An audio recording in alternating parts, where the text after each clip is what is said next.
മലപ്പുറത്ത് Kondotty കൊടുക്കരയിൽ അനധികൃതമായ LPG filling. അത് ആരാണ് ഫില്ല് ചെയ്തതെന്നല്ലേ? വാഹനങ്ങൾക്ക് LPG വിതരണം ചെയ്യുന്ന സ്ഥലമുണ്ടല്ലോ, ആ സ്ഥലത്ത് വീട്ടിലേക്കുള്ള ഗ്യാസ് സിലിണ്ടറിന് കുറ്റി നിറച്ചു കൊടുത്തു.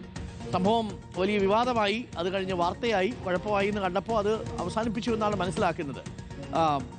മലപ്പുറത്താണ് സംഭവം. കൊണ്ടോട്ടി കൊട്ടുകരയിലെ അനധികൃത LPG ഫില്ലിംഗ് കേന്ദ്രത്തിൻ്റെ ദൃശ്യങ്ങളാണ് പ്രേക്ഷകർ കാണുന്നത്. ഈ LPG ഫില്ലിംഗ്, വാഹനങ്ങൾക്ക് LPG വിതരണം ചെയ്യുന്ന സ്ഥലമാണ്. അവിടെ ഗാർഹിക സിലിണ്ടറുകളിൽ ഗ്യാസ് നിറച്ചു നൽകിയതാണ് ഇപ്പോൾ പണിയായത്. 2000 രൂപയാണ് ഒരു സിലിണ്ടറിന് ഈടാക്കിയിരുന്നത്. നിയമപ്രശ്നമാകുമെന്ന് അറിഞ്ഞതോടെ SA ഓട്ടോ LPG എന്ന സ്ഥാപനം ഫില്ലിംഗ് നിർത്തിയിട്ടുണ്ട്. മുബഷിപ്പി അക്ബർ ഉണ്ട്. മുബഷിപ്പി അക്ബർ, ഇത് നിയമമൊന്നും അറിയാതെയാണോ ഇവർ ഈ പണി കാണിച്ചു കൊടുത്തത്? ഓട്ടോയ്ക്ക് ഫില്ല് ചെയ്യേണ്ടത് എടുത്ത് ഗാർഹിക ഉപഭോക്താക്കളുടെ സിലിണ്ടറിലേക്ക് ഫില്ല് ചെയ്ത് കൊടുത്തു. 2000 രൂപ വാങ്ങി എന്നുള്ളതാണ് ഇപ്പോൾ മനസ്സിലാക്കുന്നത്. യഥാർത്ഥത്തിൽ ചട്ടപ്രകാരം ഇവർ ചെയ്തത് ശരിയല്ല, അല്ലേ മുബഷീർ? Good morning.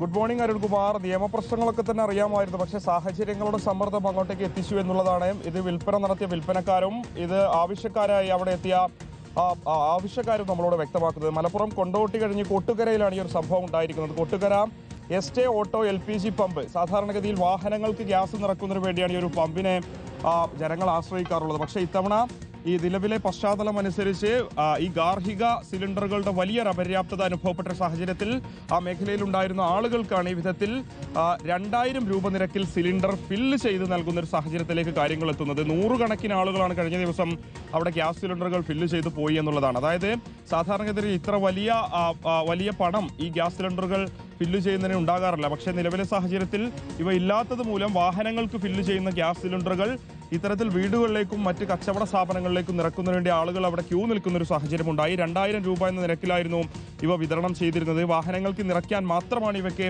അനുമതി ഉണ്ടായിരുന്നതെന്ന് അത് നിറച്ചു കൊടുക്കുന്ന ആളുകൾക്കും അറിയാം, അത് വാങ്ങിയിരുന്ന ആളുകൾക്കും അറിയാം. പക്ഷേ നിവൃത്തിയില്ലാത്തത് കൊണ്ട് ഇങ്ങനെ ചെയ്തു എന്നുള്ളതാണ് അവർ വ്യക്തമാക്കുന്നത്. ഇന്നലെ 1000-ഓളം ആളുകൾക്ക് സിലിണ്ടർ ഫിൽ ചെയ്ത് നൽകി എന്നുള്ളതാണ് ഇതുമായി ബന്ധപ്പെട്ട ഉദ്യോഗസ്ഥരും വ്യക്തമാക്കുന്നത്.